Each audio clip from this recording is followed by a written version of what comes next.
बिस्मिल्लाहिर्रहमानिर्रहीम। अस्सलाम वालेकुम प्यारे दोस्तों, अनम इस्लामिक चैनल में आप सबको खुश आमदीद। दोस्तों, आज का हमारा मौजू है कि हम अल्लाह पाक से मुलाकात कैसे कर सकते हैं। क्या ये मुमकिन है कि हम अल्लाह पाक से बातचीत करें? आइए इस वीडियो में जानते हैं। जब फारस, ईरान और बड़े सगीर में फारसी अदब का दौरा था, ईरान के एक शहजादे के जहन में एक मिसरा आया। दर अबलग किसे कम दीदा मौजूद, चद कुबरा मोती किसी ने देखा है। शहजादे ने अपने शौरा से कहा कि दूसरा मिसरा लगाओ, लेकिन ईरान के सारे शौरा दूसरा मिसरा लगाने में नाकाम रहे। शहजादा बड़ा बड़हम हुआ।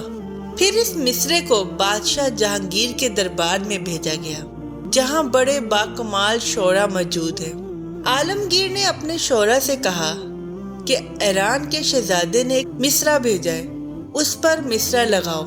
लेकिन हिंदुस्तान के शराबी मिसरा लगाने में नाकाम रहे हैं। आलमगीर की एक बेटी शहजादी ज़ेबुल निसा भी शायरा थी। जब उस तक बात पहुंची तो उसने भी कोशिश की, बहुत सोचा और गौर किया, मिसरा समझ में नहीं आया। फिर शहजादी बनाव श्रृंगार करने बैठ गई। बनाव श्रृंगार के दौरान जब अपनी आंखों में सुरमा लगाया, सुरमा लगाते ही आंखों से आंसू टपका और शहजादी के जहन में दूसरा मिसरा आ गया। क्योंकि आंख से निकला हुआ पानी आंसू की शक्ल में पलकों के ऊपर था, जो कि चद कबरा मोती की मानी झलक रहा था। चनांचे शहजादी गुनगुना उठी, दौरे अबलाग किसे कम दीदा मौजूद, मगर अश्के बतान सुरमा आलू। चद कबरी मोती दर अबलग किसी ने नहीं देखा, मगर महबूब की आंख का वो आंसू जो सुरमा लगा हुआ है, वो चद कबरी मोती मैंने देखा है। शेर मुकम्मल हो गया। आलमगीर ने शहजादी का ये मिसरा शहजादे को अरसाल कर दिया, मगर ये नहीं बताया कि ये बाकमाल पर्दा नशीन खातून ने किया है। शहजादे ने शायर के बारे में पूछा, उससे मिलना चाहा और उसे इनाम और कराम से नवाजना चाहा।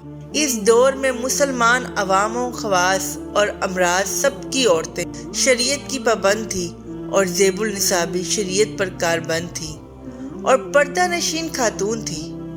लिहाजा ज़ेबुल निसा का किसी गैर महरम के दरबार में जाने का सवाल ही पैदा नहीं होता था।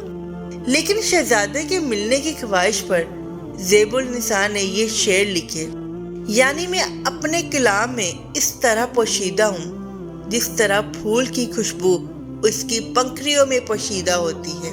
कोई मुझे देखना चाहे तो मेरे कलाम को देख ले, यानी मुझे कोई नहीं देख सकता, लेकिन अगर किसी की तमन्ना और ख्वाहिश हो कि वो मुझे देखे तो उसका तरीका ये है कि वो मेरा कलाम पढ़े। जब वो मेरा कलाम पढ़ेगा तो वो ज़ेबुल निसा को देख लेगा। और ऐसा ही है कि जब किसी का कलाम पढ़ा जाता है तो उसमें वही नजर आता है, और पढ़ने के दौरान साहिब कलाम से मुलाकात भी होती रहती है। तो अल्लाह के बंदो, कुरान करीम अल्लाह का कलाम है। कुरान ही हमारे लिए इस दुनिया में अल्लाह को देखने का और अल्लाह से मुलाकात करने का जरिया है।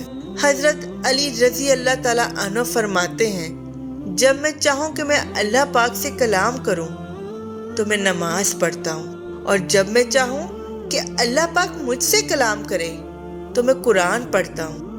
जो इस दुनिया में अपने रब को देखना चाहता हो, अपने रब से मुलाकात करना चाहता हूँ, तो उसे कुरान पाक में दिल लगाना चाहिए।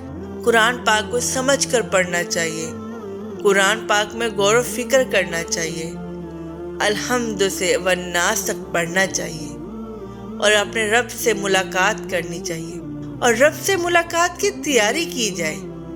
एक दिन तो रब से मिलना ही है। ऐ इंसान, तू कशा अपने रब की तरफ चला जा रहा है और उससे मिलने वाला है। लिहाजा अगर आज हम कुरान पाक खोल कर पढ़ते रहते हैं और अपने रब से मुलाकात करते रहते हैं और आखिरत में अपने रब से मुलाकात करने की तैयारी करते हैं, तो हमें हमारा नामा अमाल सीधे हाथ में दिया जाएगा। कुरान पाक में अल्लाह ताला का इरशाद है, और फिर جس کا نامہ اعمال اس کے سیدھے ہاتھ میں دیا جائے گا اسے ہلکا حساب لیا جائے گا اور وہ اپنے لوگوں کی طرف خوش خوش پلٹے گا۔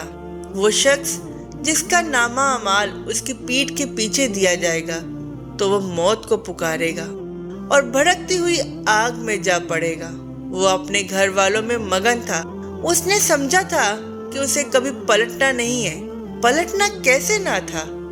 اس کا رب اس کے کرتوت دیکھ رہا تھا۔ بس نہیں، میں قسم کھاتا ہوں شفق کی اور رات کی اور جو کچھ وہ سمیٹ لیتی ہے، اور جان کی جب وہ ماہ کامل ہو جاتا ہے۔ تم کو ضرور درجہ بدرجہ حالت سے دوسری حالت کی طرف گزرتے چلے جانا ہے۔ پھر ان لوگوں کو کیا ہو گیا ہے، یہ ایمان نہیں لاتے، اور جب قرآن ان کے سامنے پڑھا جاتا ہے تو سجدہ نہیں کرتے، بلکہ یہ منکرین تو الٹا جھٹلاتے ہیں۔ حالانکہ جو کچھ یہ اپنے نامہ اعمال میں جمع کر رہے اللہ اسے خوب جانتا ہے، لہٰذا ان کو دردناک عذاب کی بشارت دے دو۔ البتہ جو لوگ ایمان لے آئے اور جنہوں نے نیک عمل کیے ہیں ان کے لیے کبھی ختم نہ ہونے والا اجر ہے۔ دعا کیجیے اللہ تعالیٰ ہمیں قرآن کریم پڑھنے اور اس کی آیات میں غور و فکر کرنے کی توفیق عطا فرمائے۔ قرآن کریم کے ذریعے اللہ ہمیں اپنی ملاقات کا شرف نصیب کرے۔ اللہ تعالیٰ قرآن پاک کو ہمارے دل کا نور بنا دے اور اس کی روشنی میں ہمیں گناہوں سے بچتے ہوئے اور نیک اعمال کرتے ہوئے زندگی گزارنے کی توفیق عطا فرمائے۔ اللہ تعالیٰ ہم سے راضی ہو جائے، ہمارا خاتمہ خیر پر ہو اور آخرت میں ہمیں نامہ اعمال ہمارے سیدھے ہاتھ میں دیا جائے اور ہمیں ہلکا حساب کے ساتھ جنت میں داخل کر دیا جائے۔ آمین یا رب العالمین۔ امید ہے کہ آپ کو آج کی ویڈیو پسند آئی ہوگی۔ اگر ویڈیو اچھی لگی ہے تو اس کو لائک کر کے ہمارے چینل کو سبسکرائب کر دیں، بیل آئیکن پر بھی کلک کر دیں۔ انشاءاللہ تعالیٰ بہت جلد نئی ویڈیو کے ساتھ دوبارہ حاضر ہوں گے۔ ابھی کے لیے اجازت دیں۔ اللہ حافظ۔